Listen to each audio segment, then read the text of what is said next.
അപ്പോൾ ഇന്ന് ഞാൻ പറയാൻ പോകുന്നത് എന്താണെന്ന് വെച്ചാൽ നമ്മൾ കന്യാകുമാരി ജില്ലക്കാരായ മലയാളികൾക്ക് സ്വതസിദ്ധമായിട്ട് കിട്ടിയ നമ്മുടെ പ്രത്യേകതയായ യുണീക്കായിട്ടുള്ള നമ്മുടെ ഭാഷയെക്കുറിച്ചാണ്. അല്ലേ, എന്ത് രസ്യം ഭാഷയല്ലേ നമ്മുടേത്.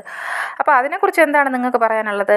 അപ്പോൾ ഞാൻ കണ്ടിട്ടുണ്ട്, നമ്മൾ നാട്ടിൽ സംസാരിക്കുമ്പം എന്തൊരു പറ്റിയെന്ന് ചോദിക്കും, അഴുക്ക മഴ അഴുക്ക വെയിലെന്നൊക്കെ പറയാറുണ്ട്, ഇരുളോളം കൂടെ തരാൻ ചോദിക്കാറുണ്ട്, അല്ലേ. അപ്പോൾ നമ്മൾ പിള്ളയ്ക്ക് വയ്യെന്ന് ചോദിക്കും. ഇതൊക്കെ സ്വാഭാവികമായിട്ട് നമ്മൾ സംസാരിക്കണതാണ്.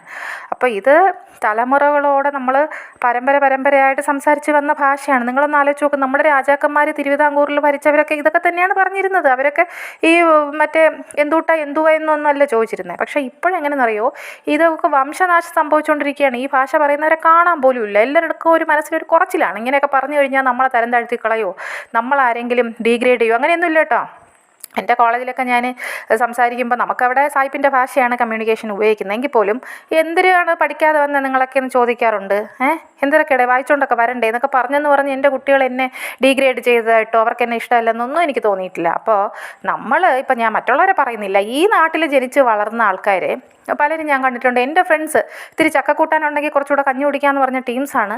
ഇപ്പോൾ അങ്ങ് ആൾക്കാരൊക്കെ മാറിപ്പോയി. എവിടെ എറണാകുളവും കൊച്ചിയൊക്കെ കറങ്ങിയിട്ട് വന്നാൽ പിന്നെ എന്തൊക്കെയാണെന്നറിയാം, എന്തുവാ ഇത് എന്നൊക്കെ ചോദിക്കുന്നത് കണ്ടിട്ടുണ്ട്. പക്ഷേ എനിക്കുണ്ടല്ലോ, എന്തിനു പറ്റിയെന്ന് ചോദിക്കുമ്പോൾ കിട്ടുന്ന ഒരു മനസമാധാനം, അപ്പോഴാണ് നമ്മൾ കാറ്റഴിച്ച് വിട്ട ബലൂണ് പോലെ നമ്മൾക്ക് സ്വതസിദ്ധമായിട്ടുള്ള ഒരു ഭാഷ ഇല്ലേപ്പാ ഇൻഹെറൻ്റായിട്ട് കിട്ടുന്നത്. അത് പറയാൻ നിങ്ങൾക്ക് എന്താണ് ഇത്രയും കുറച്ചില്ലെന്നാണ് ഞാൻ ചോദിക്കുന്നത്. അപ്പം നമ്മൾ എത്ര പച്ച പരിഷ്കാരിയായാലും നമ്മുടെ അച്ഛനും അമ്മയും നടക്കുന്ന പോലെ ആയിരിക്കും നമ്മൾ നടക്കുന്നത്. നമ്മളെത്ര ശ്രമിച്ചാലും കുറച്ച് നേരത്തേക്ക് നമുക്ക് അങ്ങനെ ചെയ്യാൻ പറ്റുന്നില്ല. ഓട്ടോമാറ്റിക്കായിട്ട് നമുക്ക് കൂടെയുള്ള സാധനങ്ങളാണ്. അപ്പോൾ അതുപോലെ നമ്മുടെ ഭാഷയ്ക്ക് എന്താണൊരു കുറവ്? ഇതുപോലെ സംസാരിക്കാൻ എറണാകുളംകാർക്കോ കൊച്ചിക്കാർക്കോ ഒക്കെ പറ്റുമോ? നമ്മൾ അവരെ കോപ്പിടിക്കുന്ന എന്തിന്? നമുക്ക് നമ്മുടെ ഭാഷ സംസാരിച്ചൂടെ? അറ്റ്ലീസ്റ്റ് നമ്മൾ അറിയാവുന്നുള്ളവർ, നമ്മൾ നാട്ടുകാർ, ഒന്നിച്ച് പഠിച്ച് വളർന്നവർക്കെങ്കിലും അങ്ങനെ സംസാരിക്കാമല്ലോ. ആൾക്കാർക്കൊക്കെ ഭയങ്കരമായിട്ടുള്ള ഒരു ജാഗ്രതയാണ്. എന്തായാലും എന്തൊരു പറ്റിയെന്നോ മറ്റോ വന്നു കഴിഞ്ഞാൽ പിന്നെ ചിരിയെന്ന് വെച്ചാൽ പുച്ഛിക്കുകയാണ്. ഇതൊക്കെ എന്തോ ആണ്, നമ്മളൊക്കെ അങ്ങ് അൾട്രാ മോഡേൺ ആയിപ്പോയി. വീട്ടിൽ ചെന്ന് നോക്കണം വർത്താനം കേൾക്കണമെങ്കിൽ. അപ്പോൾ രാജാക്കന്മാരൊക്കെ അങ്ങനെ പറഞ്ഞോ എന്ന് ചോദിച്ചാൽ എനിക്ക് അറിഞ്ഞുകൂടാ കേട്ടോ. ഞാൻ ചുമ്മാ അങ്ങ് പറഞ്ഞാൽ ഒന്ന് സങ്കല്പിച്ചു നോക്കെ രാജാക്കന്മാർ തമ്മിൽ ഈ ഭാഷ സംസാരിക്കുന്ന കാര്യം. കിരീടവും ചെങ്കോലും സിംഹാസനവും പിന്നെ മറ്റേ നർത്തകിമാരും ഒക്കെ സങ്കല്പിച്ചാൽ എന്നിട്ട് രാജാക്കന്മാർ പറയണേ, പിള്ളേരും കുട്ടികളും ഒക്കെ ഉള്ളതില്ലേ, നമുക്ക് ഈ യുദ്ധങ്ങളും മറ്റുമൊക്കെ ഇനി നടത്തണോ? സമാധാനപരമായിട്ട് കഞ്ഞികളൊക്കെ കുടിച്ചങ്ങ് പിരിഞ്ഞാലാ?